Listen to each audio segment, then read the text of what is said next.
Welcome to EcoLogic for the month of March. Beautiful time of year. We just passed the spring solstice. Flowers are blooming everywhere. Just a beautiful time of year. We just went through the azaleas. They're just fading out now. The camellias just passed, and now the irises are blooming, and trees are sprouting all over, and gardens are sprouting out all over the area. So it's a beautiful time of the year for us, and we've had wonderful weather for the last few weeks.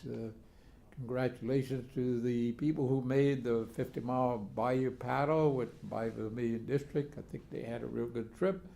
A big wind in their face most of the time, but it's quite an experience to take a canoe trip of that awesome mileage and beauty. To go down to Vermilion is an entirely different perspective than driving along it in a car, to see the beauty of that waterway and the trees that are on it, the homes that are on it, and farmlands and all. It's just a beautiful trip. Good job, Bayou Vermilion District. We're fortunate tonight. We're having our topic tonight is Trees Acadiana, and we have the Vice President, former President of Trees Acadiana, Dennis Sullivan.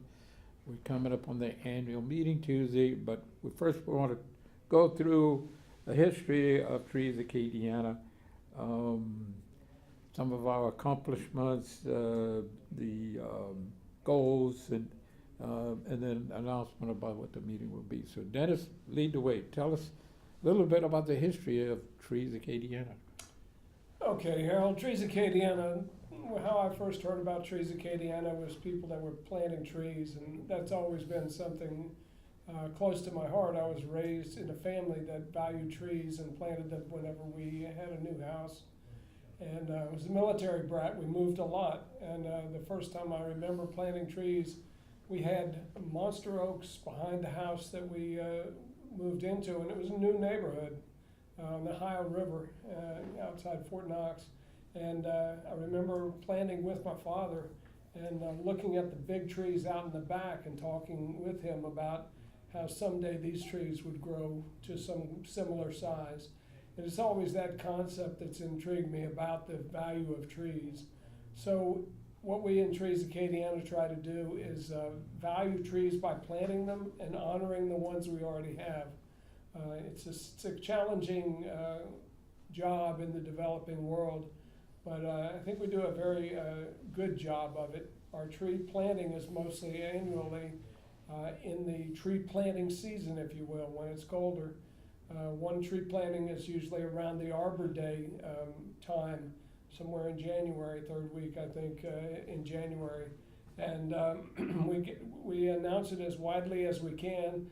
We scrabble around to get trees, either by buying them ourselves with funds that we've raised, or by having them donated by, this year, donated by Apache. Yeah, Apache Oil Company that's been doing some balancing of their projects by planting in Acadiana. They've left us now, but they had enough ties back with us to continue and bought all of the trees that we planted this year. We did 2 plantings for the Arbor Day this year. There were both. The one was at Vermilion Acadian Village, in the back corner of that property, where there's a new road that goes through there. Probably not new anymore, but right after the roundabout, we planted on that corner to give a little protection. So that was the first planting we did, all Apache trees. And then we did another planting in the back acreage of Brown Park on Pont de Mouton. And that'll provide a nice backdrop to the, to kind of cover the interstate a little bit in that area. So that's kind of how we got started and what we've been involved with. Both of those plantings, we always see an outflow of people who, again, for whatever reasons, it's parents with their children and families coming out, or singles, or college students, quite a broad mix of people who come out for our Arbor Day plantings. And it seems like we're always concerned whether we'll have enough help. And then it's usually, did I get to plant a tree? Did I get near a tree? That's how many people are there at times. But we did a nice planting out there at Brown Park's back acreage. And all native trees is what we plant. And that's kind of the start of what Trees Acadiana is about. It started in 1997. Pierce Melton, a prominent architect here in town, always very concerned about saving the oaks, saving the live oaks, because it's hard to replace a 300 or 400-year oak. And thanks to his and Trees Acadiana's intervention, the trees that the Walmart on Pinnock were saved because Pierce called the architects up in Arkansas and, expressed his concern for preserving these old trees, and they did. And the same for about 10 live oaks at the Abbeville Walmart on Veterans Boulevard on Highway 14. From over 21 years ago, there's been great efforts to try to save existing trees and plant more. And the goal is no net loss of trees. The trees are the lungs of the earth. They emit oxygen and take in carbon dioxide. We take in oxygen and emit carbon dioxide. So it's a balance, but super important that the trees are what cleanse the earth of its pollutants, air pollutants. And one growing tree will clean the air for 50 running automobiles. So you have an automobile in this country for every person. So a community or parish like Lafayette has right at 200,000 people. We have 200,000 automobiles, so we need lots of trees. And preserving the trees is something that is important. But there are some trees that have a life expectancy, like the water oak, which is very, very popular. It only has a 40-year life. So if you want to keep those going, you got to replant them. And some of the other trees, not all the trees are like live oaks that live to be 400 or 500 years old, or the cypress that probably are as much as 2,000 years old. So not all trees are that long-lived, and storms take a big hit on them. Then construction and roads and buildings and all of that takes its toll on trees, and some people just don't like them. So, but there's a very important need to follow this goal of no net loss of trees, because it has a big impact on our air quality and the air that we breathe. And it's not just, it's water conservation. The trees preserve groundwater. The trees are habitat for all kinds of wildlife, the food for birds and squirrels and deer and everything else. And it's a renewable resource. It's what we build our homes, our furniture, our violins and guitars, all made from wood that grows in our forest and so forth. So when you think about what all we know about space, if we could find one tree growing out on one of those weird planets way off in existence, it would change the world or the universe of what we think and know of it. Now, we take them for granted, but nowhere else in the universe have we found a tree. Trees Acadiana has had many accomplishments, and some of them involve preserving, for instance, the Youngsville oak. This was the first project. This is at the corner of Pinnock and University, by the police station across from the Protestant cemetery. His first project in '97. That was live oaks that were planted on that little berm, little hill, right at that Y intersection. It's a good example. They were probably 10 feet tall when they were planted. And looking at some of the oaks, the Foray oak on UL campus. On UL campus, that's a prime example of somebody with a forward vision. Dr. Stevens, was it? Yes, he Yeah. planted at the turn of the century from seeds, from acorns, planted all the oak trees around that university. Carrollton and St. Charles Street in New Orleans, those were also the turn of the century from the 19th to the 20th century. They were planted all over New Orleans at that same time that Dr. Stevens was planting them at UL. So those trees are 118 years old. And what a treasure, what a treasure. You can Yeah. imagine UL without the oak trees around it. Yeah, so think of where we stand in today's world and what we owe the people of a century from now. And that's basically what we're involved with Trees Acadiana. Let's tree the world in a place, in a way that our children's children will appreciate it as we do today. Have a vision. These are trees around Acadian Dome, I think, that were planted a few years later. A lot of these tree projects were in cooperation with Boy Scouts of America. Many of the projects were Eagle projects, boys working with Trees Acadiana to plant a place on public land to enhance the natural beauty of the land, to put trees and so forth. So many positive things. This is the horse farm where one of the scouts from Troop 405 did an inventory of the 2,000 plus trees over 60-some different species, and there was one tree we couldn't identify. So yeah, that was mustering. That's us mustering on that foggy morning, getting ready to go out there with GPS. And identify. Yes, and we worked, thought. We thought it would take one weekend, and it took about 3 months. We guesstimated 500 trees, and it was probably 2,500 trees. Yeah, on the right-hand side of this image, where the green corner is, that was our territory. And if you get back in there, watch out. There's some serious poison ivy in that area. They have muscadines, muscadine vines that are like 10 inches in diameter. Places full of muscadines and just every kind of tree you can imagine. Beautiful pecan trees, cypress. It's kind of a hilly terrain, so there's a difference in elevation, and that changes the types of trees that it has tremendously. The old homestead in there, so there's azaleas. This is one of the trees out in the open, one of the oak trees out in the open.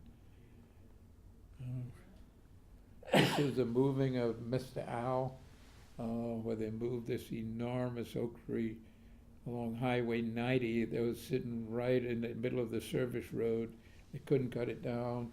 They either had to move the tree or move the highway, and it was much cheaper to move the tree. That was 5 years ago. There it is going down Highway 90. Enormous tree, 300-year-old tree, being moved about 2 miles.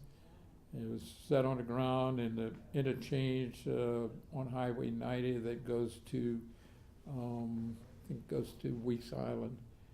Yes, it goes to the interchange that goes to the port in Weeks Island and People's School. That intersection is where that tree was placed. It's 5 years, and the tree is prospering and doing very well. And then there was a tree in Youngsville that was saved. Trees Acadiana came up with the money to use a temporary 30-day road, put it across the street rather than cut down this very beautiful live oak tree right at that turn. That's George Rodriguez, who supported that effort. That was a news conference. That's the tree we're saving.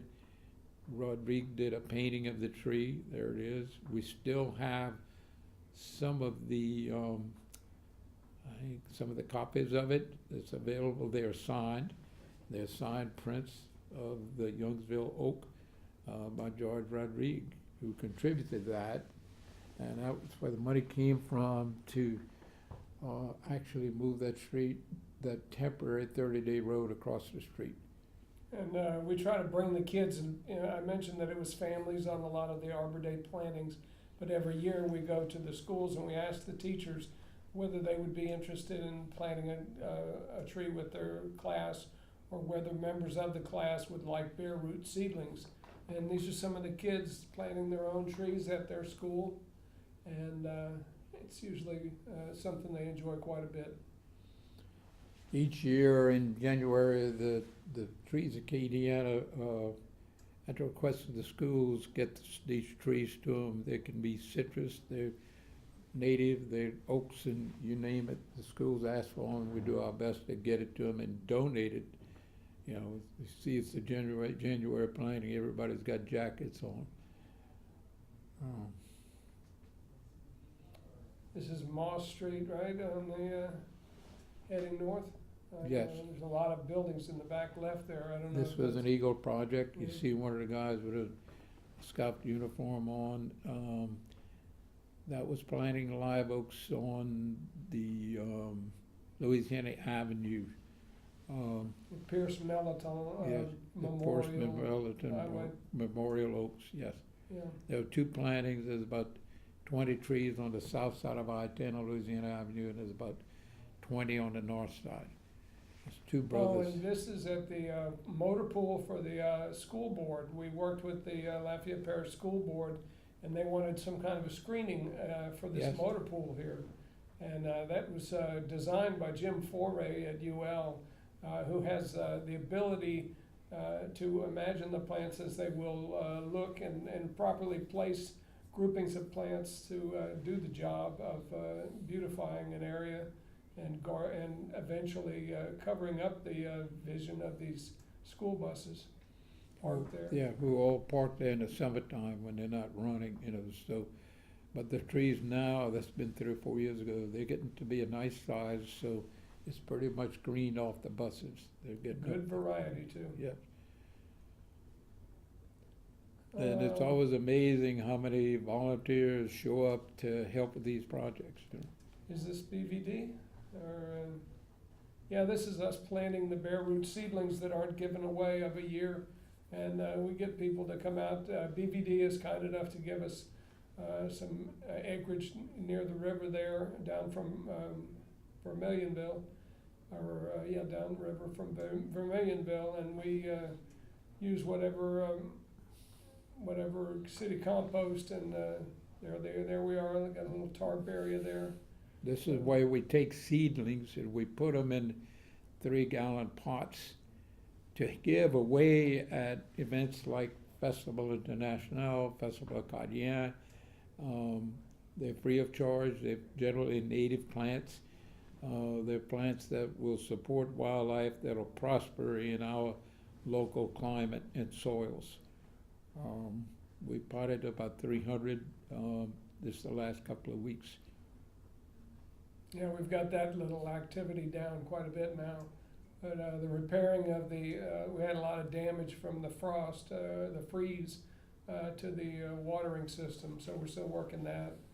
But supposed to have some rain in a few days, so we're getting away with it. Bunch of these projects have been with Boy Scouts, and one of the things that have been done a lot with Boy Scout projects is to plant edible plants like citrus and figs and pecans, and in places like the Roy Park, at the at UL, at Alexandra Park. Yeah, we planted groves of citrus and other fruit-bearing plants on public land, and hopefully they'll bear fruit for people, the public, just to enjoy. I think they took a little setback with the real cold weather we had back in January. But hopefully they'll survive and prosper and keep going. So we welcome the volunteers who want to participate and help with planting trees throughout, Acadiana.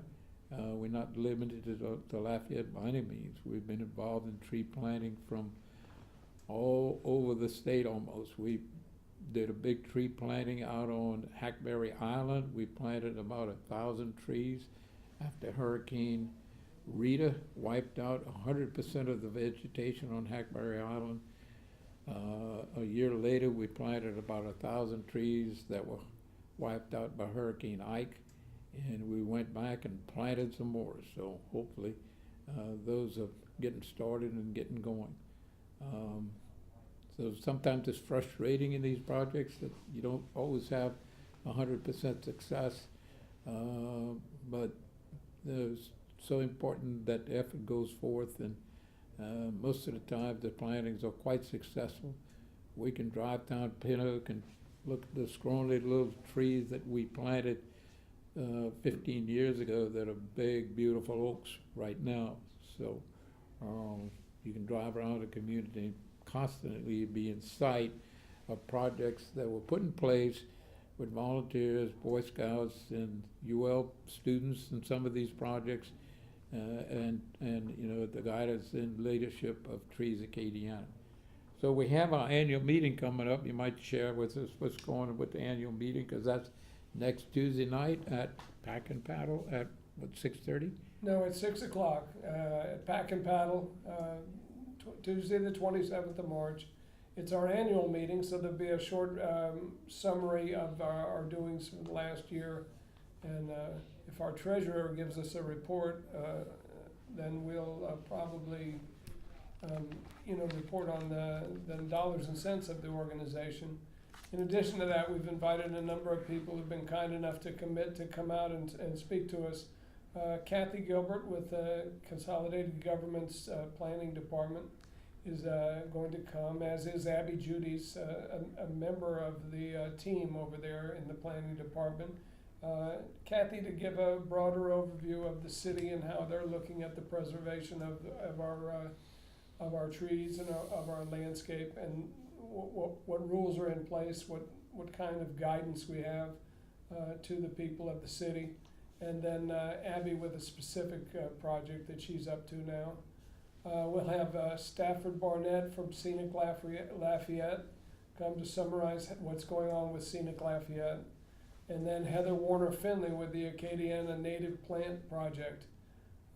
All these people will give short summaries starting around 6 o'clock. You can come a little earlier. We usually try to bake some cookies or have some Kool-Aid or something, so you can break the fast a little bit. And then we'll be having a short meeting. That's the meeting this Will we Tuesday. have any trees to hand out at that event? I don't see why not. It depends on whether we cart them over from. Well, yeah, it's not very far. So we'll have a few trees available if somebody wants to pick up a tree or two.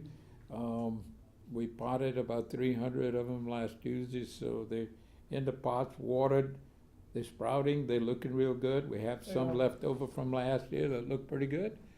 So we'll certainly have some available if you want to come to the meeting and also take home a tree or two. Some of the easy things to do to keep trees going around your area is, when you go camping or you go hunting or something, like you're out in the woods or you're just going hiking in the woods, bring a few acorns with you. Acorns probably or some are still available, but it's something to do. From any time in the winter and fall, you're out in the wilderness, bring acorns with you. And what you do is you scratch the leaves back to bare soil, you drop 3 acorns, you step on them, and then put the leaves back over them so the squirrels don't come find the acorns. And that's give you almost 100% success.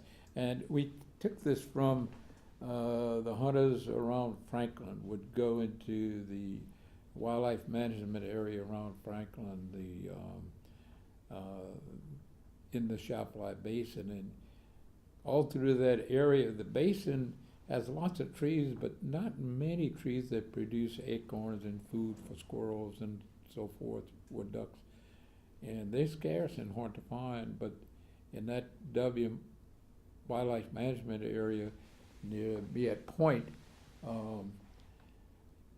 all those islands and everything, and the hunters, squirrel hunters and deer hunters have been bringing a pocket full of acorns, and they come back with empty pockets.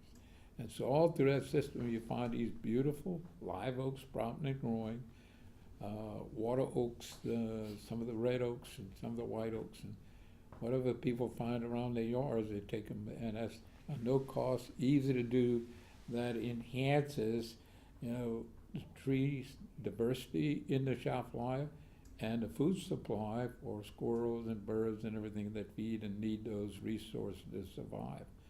Something really easy to do.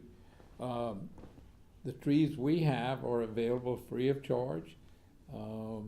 We give them out at the Festival International.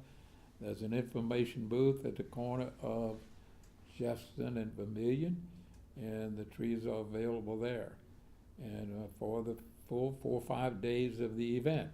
Also at Festival Acadiana Creole, we give out trees for that event, as well as other events that are in the community that deal with gardening and so forth. So easy to get involved.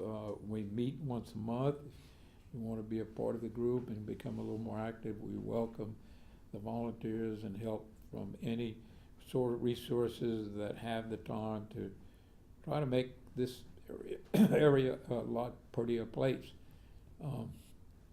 You can go to all the economic development spots, meetings and conferences. They come up with 2 solutions. One is clean it up and 2 is beautify it. Well, there's no better way to beautify an area than with trees, and especially the native trees that do so well here, the live oaks and the various species that do so well here, red oaks, water oaks, even water oaks, they grow real fast. They're a beautiful tree, and they have a 40-year life, but they provide a lot of resources in their 40 years. So, any thoughts about how people can get involved? We do announce over the internet when we have a tree planting and we need the volunteers. So often people say, well, I don't have a place to plant a tree. You think about it, probably there's lots of places you can plant a tree. Maybe at midnight in your neighbor's yard, but and there are many public places that you can plant a tree. Or it could be as simple as being aware of something that's bothersome to a tree. I was thinking of a large magnolia that we had behind our house off West St. Louis, and the tree was obviously not doing so well. So I'd mentioned Jim Foray before, and I heard he was a tree guy. I had not met him up to that point, and I just called him up, and he said, sure, where do you live? And he came out to look at the tree, and he said, well, Dennis, basically this tree's not getting enough water. You see that most of the area around it has been developed, and it's concrete here, it's concrete there. There's very little surface area that this 80-foot magnolia can find the ground to have, find porous ground to get water. And I said, well, Jim, what can I do? It's such a magnificent tree. And he said, well, what you could do is you can, carefully drill holes in a grid underneath the tree, and then drop gravel, large rock gravel down in there, and then put the dirt back up over the top, and it'll create little wells of water reservoirs for it. And I thought, that sounds doable, but won't I harm the roots of the tree? And he said, you'd be surprised that you won't hit that many of the roots. You just come out radially from the tree and go down about 2 feet and drill a little hole about 6 inches around, or 6 or 8 inches, whatever the post hole digger we rented were, and drop these rocks in, and it was like night and day what it did for that tree.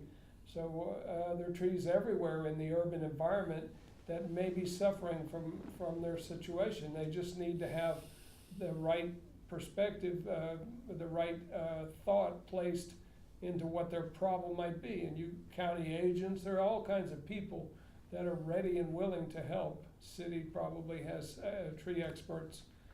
Just call around and find the, check with the owner and then go from there. You on the air? Can we help you? Yes, you can. A few years back, we did a big search for the top 10 oak trees, live oaks, in the Acadiana area. And Trees Acadiana has been talking about reviving that search and seeing if anybody's found any others to beat it. We'll end up putting that on our Facebook So check it out. Check the sizes of it. Come learn about it at our annual meeting this next Tuesday, and help us move on for the search for large oak trees. You know, they live the longest. They are the biggest living things on this earth, and we need to treasure them and take real good care of them. We may even do a big riding tour to check out all of these oak trees. So keep tuned in to Trees Acadiana. All right, great. And it sounds like you volunteered to spearhead the revived 10 top oaks of Acadiana. When we did that several years ago, there were many people that came up, oh, you missed this tree, you missed that tree. And there's one over we looked at near Palmetto Park that's magnificent. It stands alone in a meadow, and it's 27 feet in circumference. The limbs have gone back to the ground. Where is it's Palmetto Park? Palmetto Park is in Vermilion Parish, right off the road to Intercoastal City. Okay. Just east of the road, about a half a mile, going towards Palmetto Park. Magnificent oak. It was never mentioned in the top 10. In the stand near Lodges, north of Lake Pinier, there's an enormous oak there that somebody said it was much the biggest oak in the area. And so we have, it'll be fun to revive that, since when we did that and we listed the 10, we got many responses that you missed this one, you missed that one. And so it's an opportunity to revive that and revisit those treasures of Acadiana. When you look at, we don't have mountains, and you look at a tree like the cathedral oak, which we almost lost about 15 years ago. The leaves were almost, the tree was becoming bare. We consulted Dr. Foray. One Boy Scout says he's going to try to save the oak.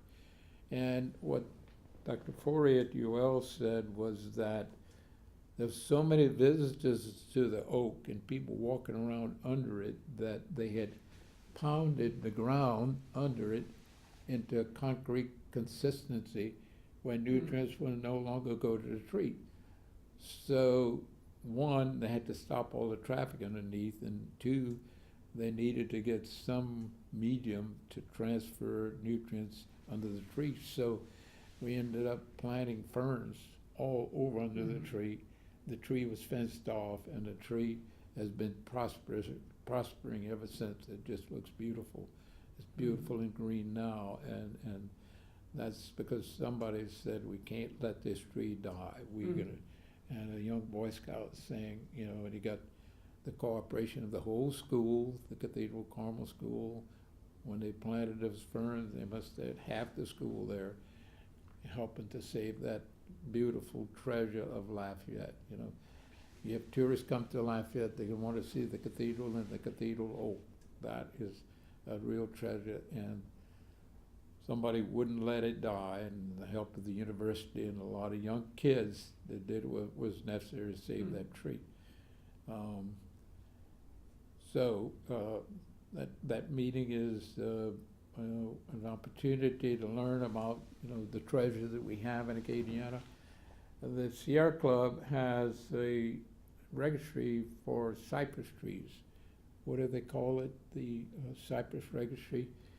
And it's to register the trees that were here when Louisiana Purchase was put in place in 1803. And so if a tree is around, I guess that's close to 200 years, trees were around then there's a registry that you can put in place to measure the tree, to age it. And the tree is aged. A lot of these old cypress trees are aged by taking a circumference measurement and doing a boring. And a lot of these trees are hollow, but you might have a foot or two of boring, which gives you the approximate growth rate of the tree. It gives you so many growth rings per inch. And so based on the circumference, you're gonna come up with a diameter, you come up with a radius and determine the age of the tree. Now, we did that to 10 trees in Lake Dotreve around Lake Falls Point Park and registered these trees. And 6 of the trees were over 1,500 years old, according to our measurements. So we don't think we had the oldest. So some of the trees that are around in the basin at Lake Falls Point, Lake Dotreve, probably were alive when Christ walks the face of this earth. So this is an enormous treasure to our area and certainly should be preserved and protected. But to register these things is a very good thing to do. It doesn't give them any kind of preservation status, but it identifies where they are, the size of the tree, and allows others to go visit that tree. So these things are real positive for our area. I remember one of the tree projects the Scouts did was to inventory the trees at Gerard Park. You on the air? Can we help you? Yes, I want to also point out to you that there is a beautiful cypress tree on the ULL campus. It's located behind B.O. Hall of the biology department there. It's a Montezuma cypress. It is huge. It is gorgeous. And I understand that Dr. Savoy said, you will not cut that tree down. And they've taken parking lot space out, and I think they're getting ready to move and rebuild greenhouses that the tree's roots are interfering with. I think the greenhouses were out of date and needed to be redone anyways, but they're being moved over, and we are saving that gorgeous cypress tree, the Montezuma cypress tree. I think it's the largest one they have in the state of Louisiana. Wow. I see it. And they have Montezuma cypress, I know in the Austin area, some of the bayous and rivers in Texas, some of the oldest, largest cypress in Texas are the Montezuma cypress. And it's neat that we have that species here on the campus, and I wonder if that's grew naturally, if somebody planted it. You know, it's kind of interesting history to look at those issues, how old the tree is, you know, and if these trees could talk, what a story they could tell. And one of the interesting group of trees are the live oaks along near Perry, Louisiana. There's a line of very old live oaks on the Jim Bowie farm. And the trees are older than when Jim Bowie was there, so they were not planted by Jim Bowie, which would have been in the early 19th century. So they had to be planted before. And a lot of theories, some that the Indians planted them, but Indians probably didn't do that very much. They were certainly conservationists and cared for trees, and they weren't chopping them down for nothing, for sure. But I don't know if they planted trees like we do, so to speak. So, but the Native Americans could live in harmony with nature, and and they've lived thousands of years in this area of the world, 13,000 years as far as we know, in South Louisiana. That predates the last ice age, and they certainly lived in harmony with nature all that time. And in a century or two, we managed to really mess it up. So trees are super important. We were out fishing out on the Gulf recently, back, must have been in July, August, and came across the mangrove trees at the mouth of the Chafly River, and they were seeding. So I brought back a bag of the seeds and sent the seeds to people in Terrebonne Parish, and there was a wildlife reserve manager in Texas. I sent him about 40 or 50 of the seeds, and I've potted some. I don't know whether they're going to make it or not, but we're trying to propagate the mangrove. Very important tree in our coastal zone. Be curious to see if they survive their last freeze, because they're not very cold tolerant. So trees are certainly available. I don't know if the state has that program of giving out seedlings. Do you know if they still do that? No, it appears, the last couple of years, we've had to order our seedlings from outside the city. The Excuse state me, had outside the state, and even other native plants to, native trees to Louisiana, they're grown elsewhere. The state hasn't been able to keep up with the, giving out seedlings like they used to, bare root seedlings. the state would give them out every year, and they have shut down their nurseries, so I'm sure there's still Louisiana nurseries in place, but they're not run by the state. So there's one of those big budget cuts, and you wonder, wow. Forestry is a very important part of Louisiana's economy. Our forests are instantly renewable, so to speak. To grow harvestable trees up in Minnesota or up in Washington State or Montana takes 50 or 60 years. We can do that in less than a decade here. So it's you look at all the cypress that were cut, it was a crime that we cut down the cypress forest without replanting. And cypress take 40 or 50 years to grow, and it's just poor statement of caring, not caring about future generations. As we cut the trees, we should have left a few that would seed. We could have replanted as we cut.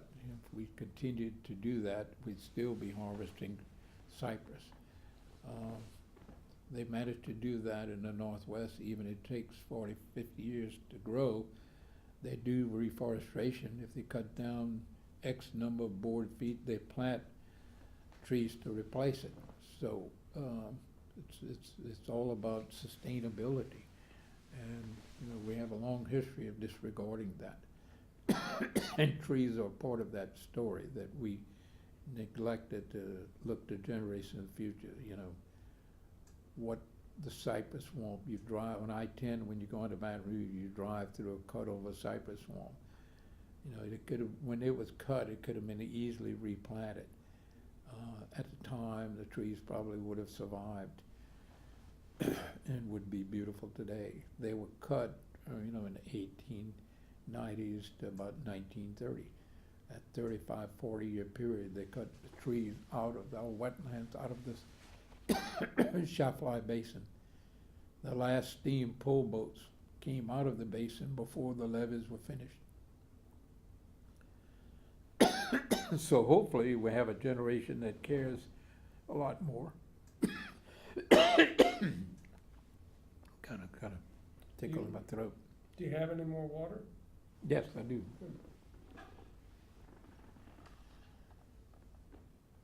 So remember that we're having a Trees Acadiana meeting next Tuesday night at 6 o'clock at Pack and Paddle. We'll have Kathy Gilbert with LCG Planning, Abby Judice from the same department, Stafford Barnett from Scenic Lafayette, Heather Warner Finley from Acadiana Native Plant Project, and Joe Katz to summarize the last year of Trees Acadiana's efforts. Everyone is welcome. Come a little early and have a cookie or two. Find a good place, and short meeting, informative. People that are interested in the preservation of trees in the area and taking care of our city and our in this entire part of the state. It's super important that we have a federal program that, excuse me, let me drink a little water, that involves mitigation for wetlands loss, and it essentially is taking farmland, restoring it back to bottomland hardwood forest.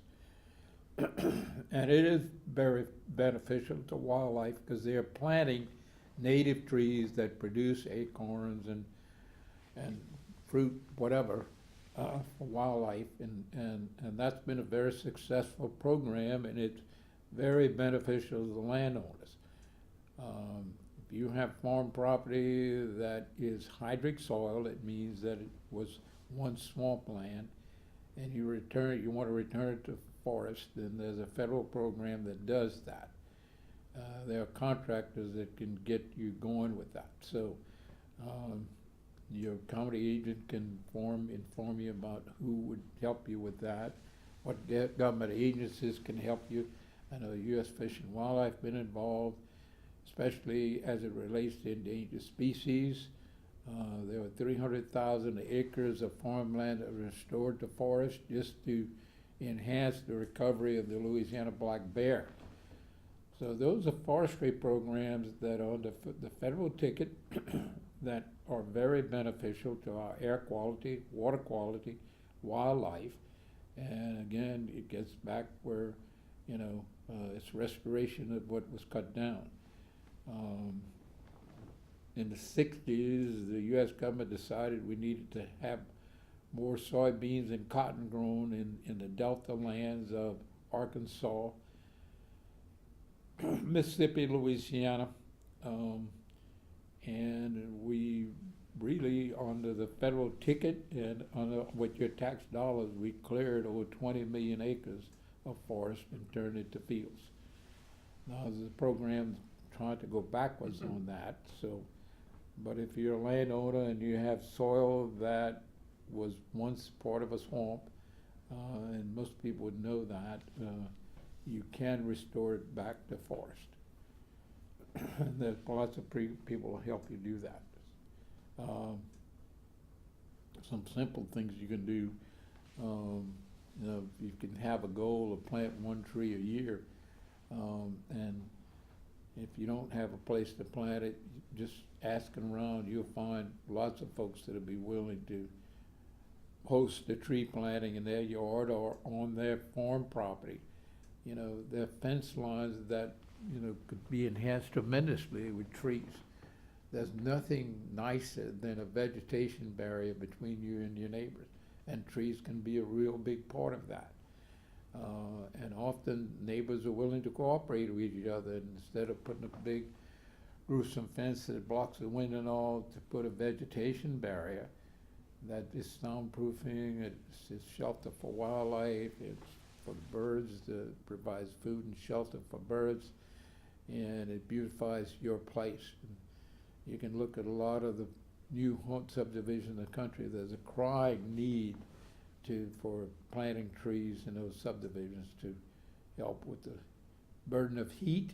A tree that shades your home is very beneficial in terms of air conditioning. You might want to plant a deciduous tree, like something that grows real fast. Our swamp tree, the sycamore, is one of that. It grows enormously quick.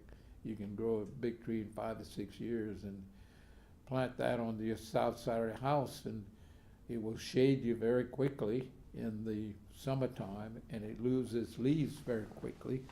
So you have the advantage of the sun in the winter when you need it, and shade in the summer when you don't need the sun. So lots of opportunities to shelter your home in terms of lower air conditioning costs, lower impact on wind loads during a storm. You want to be careful you don't put a big tree that'll fall on your house. Very important that if you have dangerous trees, that you consult the state urban foresters. The state has a program that will send an urban forester out and look at a tree that you think may be dangerous. And if it is, it may need to be trimmed. It may need to be taken out. The worst for these are the water oaks that get very big, heavy, and dangerous as they reach the end of their lives. So you got a tree of that type, we hate to lose a tree, but it should be taken out. And amazingly, when you take a tree out like that, you put a tree right behind in that old stump site, and it grows like the dickens. And I can't tell you why it does that, but it seems to be the ideal spot to plant a new tree. I have done that on several occasions and just been just amazed at how much quicker that tree grows into the old rotting root system of a water oak that had to be taken out.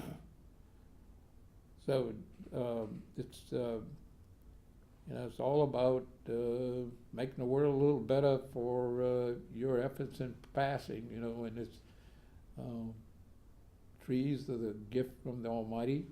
You go to places like West Texas where there are no trees, and you think, wow, how can they live in this area with no trees? We're so blessed in our area where you plant a tree, you can have a 99% success rate of completing and getting a tree growing, and you can mess up and foul up and the tree will still grow.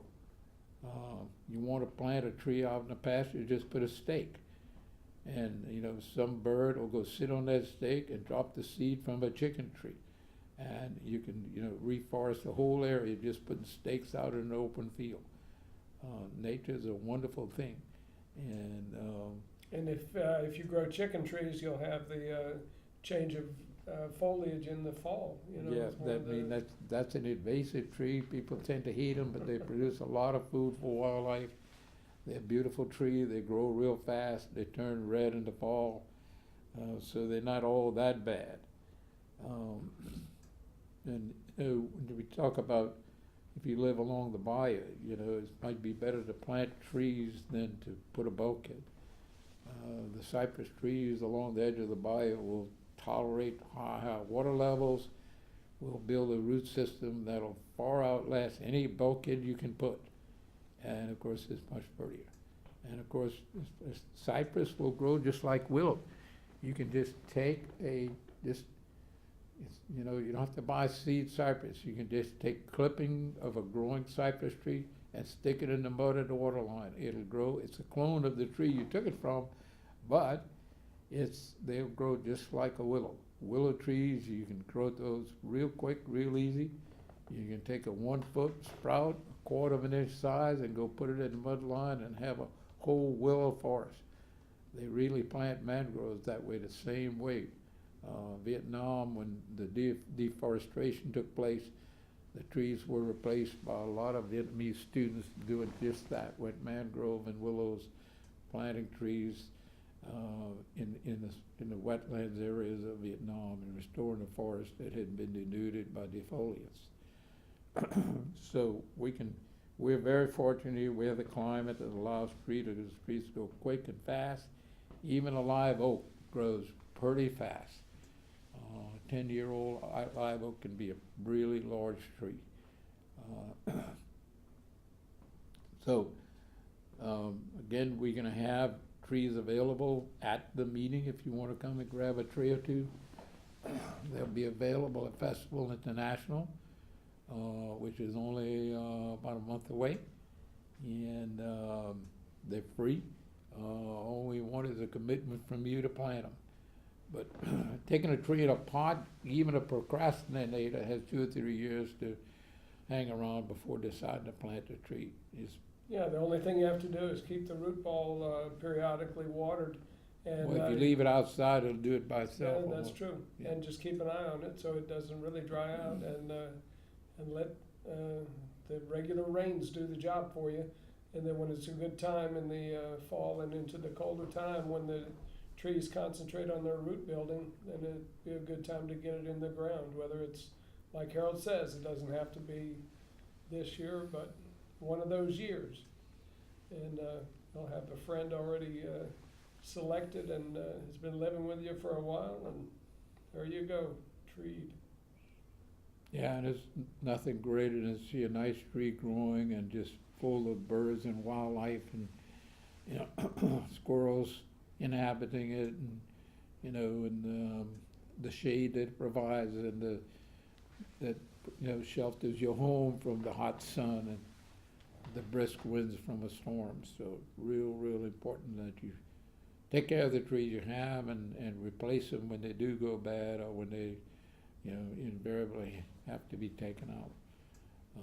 I ran into a person who was at the Cajun Dome planting, And we had both been there, my family and her family, and we'd been around planting on some of the same trees. And we mentioned it was an experience that we shared and that we had shared with our families.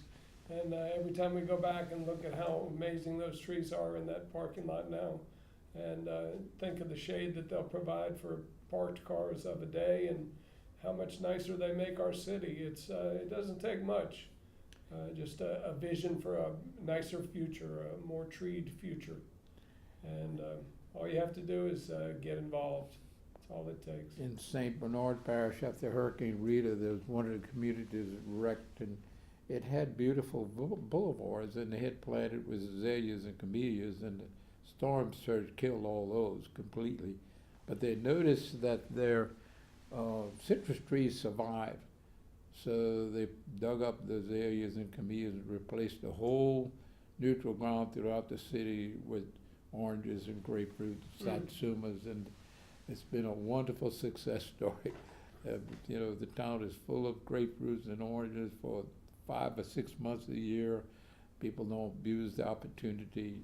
There's no reason to take, a 10-gallon bucket. You just take what you need. As long as they're on the trees, they're okay.